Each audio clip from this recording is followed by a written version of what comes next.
Number three is actually the opposite of this, which is create a calendar for your expenses as well. And then you're gonna have, you can actually either put it on top of this or you can put it side by side. But then if you have this, you have income. And here you do the same for expenses.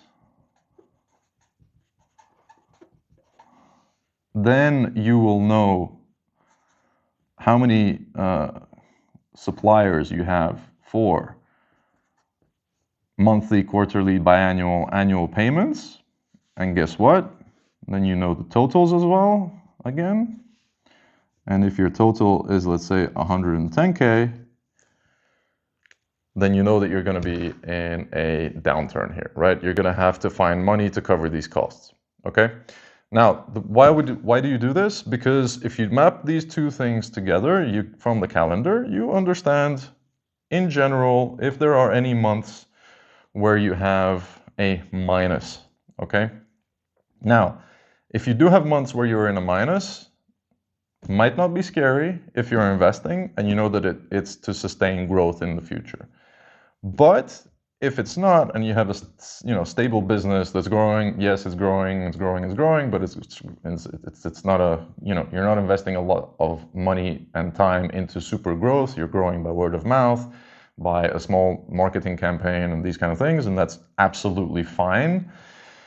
You should maybe look at, if you have months where you have forecasted that you will have less cash coming in than cash going out, maybe you need to revisit the expenses either for that month or for that category.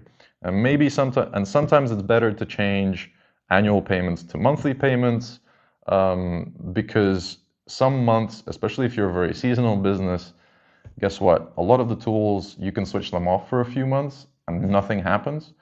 And having the flexibility of turning things on and off whenever you need to is a superpower, especially in a downturn or in a cash crunch situation, right? So instead of having that situation, you know exactly how much money is coming in which month.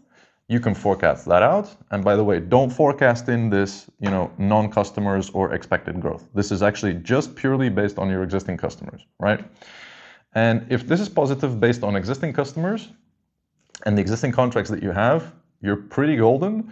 You can then invest in the other areas that you need to grow the business further. Or if you see that you have months where you have shortcomings, you can either revisit your expenses or you can revisit the payment terms of those expenses